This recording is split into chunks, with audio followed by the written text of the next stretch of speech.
민수기 19장입니다.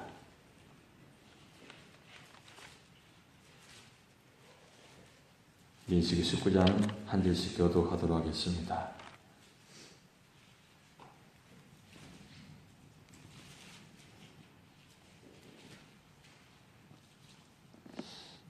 여호와께서 모세와 아론에게 말씀하여 이르시되 여호와께서 명령하시는 법의 율례를 이제 이르노니 이스라엘 자손에게 일러서 온전하여 흠이 없고 아직 멍에 매지 아니한 붉은 암송아지를 내게로 끌어오게 하고 너는 그것을 제사장 엘르아살에게 줄 것이요 그는 그것을 진영 밖으로 끌어내어서 자기 목전에서 잡게 할 것이며 제사장 엘르아살은 손가락에 그 피를 찍고 그 피를 회막 앞을 향하여 7번 뿌리고 그 암소를 자기 목전에서 불사르게 하되 그 가죽과 고기와 피와 똥을 불사르게 하고 동시에 제사장은 백향문과 우슬초와 홍색 실을 가져다가 암소가지를 사르는 불 가운데에 던질 것이며 제사장은 자기 옷을 빨고 물로 몸을 씻은 후에 진영에 들어갈 것이라. 그는 저녁까지 부정하리라. 송아지를 불사른 자도 자기의 옷을 물로 빨고 물로 그 모습을 씻을 것이라. 그도 저녁까지 부정하리라. 이에 정결한 자가 암송아지의 죄를 거두어 진영 밖 정한 곳에 둘지니 이것은 이스라엘 자손 회중을 위하여 간직하여다가 부정을 씻는 물을 위하여 위에 간직할지니 그것은 속죄죄니라. 암송아의 죄를 거둔 자도 자기 옷을 빨 것이며 저녁까지 부정하리라. 이는 이스라엘 자손과 그 중에 거류하는 외인에게 영원한 율례니라. 사람의 시체를 만진 자는 이래 동안 부정하리니 그는 셋째 날과 일곱째 날에 제물로 자신을 정결하게 할 것이라.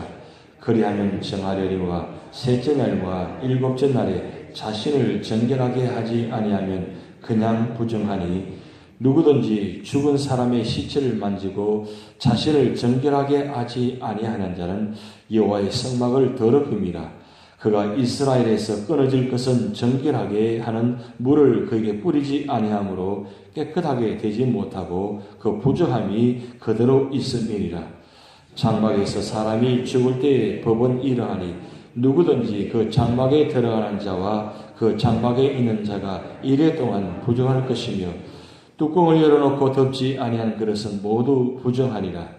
누구든지 들에서 칼에 죽은 자나 시체나 사람의 뼈나 무덤을 만졌으면 이래 동안 부정하리니 그 부정한 자를 위하여 죄를 깨끗하게 하려고 불사른 죄를 가져다가 흐르는 물과 함께 그릇에 담고 정결한 자가 우슬초를 가져다가 그 물을 찍어 장막과 그 모든 기구와 거기 있는 사람들에게 뿌리고 또 뼈나 죽임을 당한 자나 시체나 무덤을 만진 자에게 뿌리되 그 정결한 자가 셋째 날과 일곱째 날에 그 부정한 자에게 뿌려서 일곱째 날에 그를 정결하게 할 것이며 그는 자기 옷을 빨고 물로 몸을 씻을 것이라. 저녁이면 정결하리라. 사람이 부정하고도 자신을 정결하게 하지 아니하면 여호와의 성소를 더럽힘이니 그러므로 회중 가운데에서 끊어질 것이니라. 그는 정결하게 하는 물로 뿌림을 받지 아니하였은즉 부정하니라. 이는 그들의 영구한 율례니라.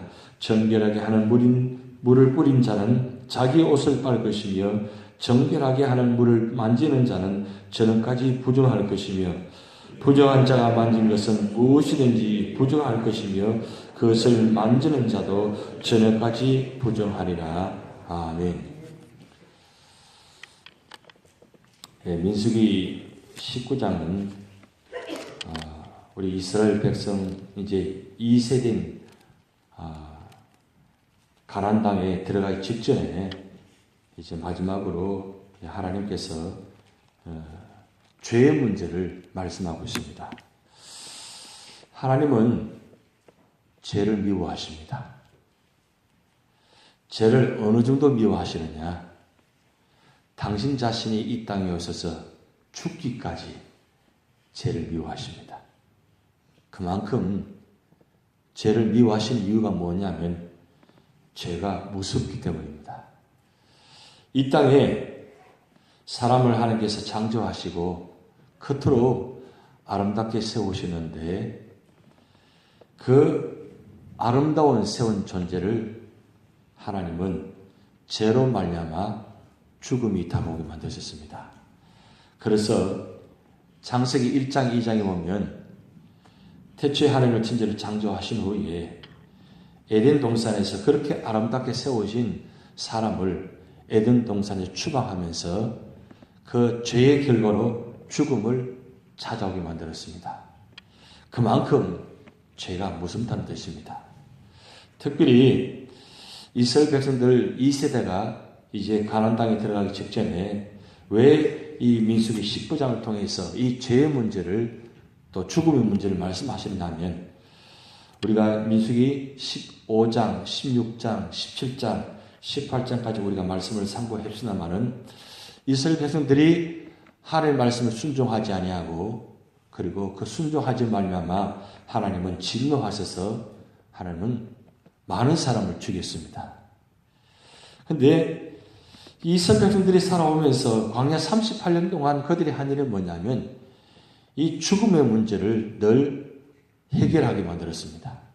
근데 하나님은 이 죄가 결국은 죽음의 문제를 연결되기 때문에 이스라엘 백성들이 죽음의 문제를 해결하는데 시체를 거두어야 되는데 이 시체가 워낙 많다 보니까 이 시체를 결국 이스라엘 백성들이 만질 수밖에 없습니다. 그런데 이 이스라엘 백성들의 죄의 문제를 해결하기 위해서 하나님은 한 가지 방법을 허락하셨습니다.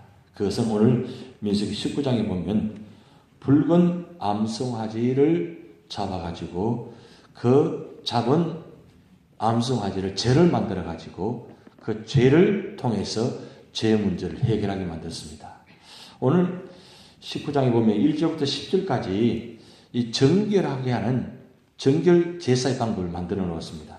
그것은 먼저 온전하여 흠이 없고 아직 멍에 매지 아니한 붉은 암송아지를 제사장이 진 밖에서 잡게 했다고 했습니다.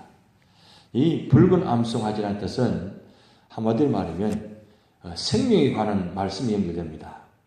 이 붉은 이 암송아지 뜻은 생명과 관계있고 피와 관계됩니다. 특별히 피의 색깔과 같은 연결되는 이 붉은 암송아지를 잡게 만들어가지고 그것을 진영 안에서 잡지 않게 하고 진영 바깥에 잡게 했습니다. 보통 일반적으로 번제와 소제와 속건제물은 진영 안에서 잡게 만들어가지고 번제물에 옮겨 올렸습니다. 그런데 속죄제물은 진영 안에서 잡지 않게 하고 진영 바깥에 잡게 했습니다. 왜냐하면 회중들이 드리는 죄의 문제이기 때문입니다.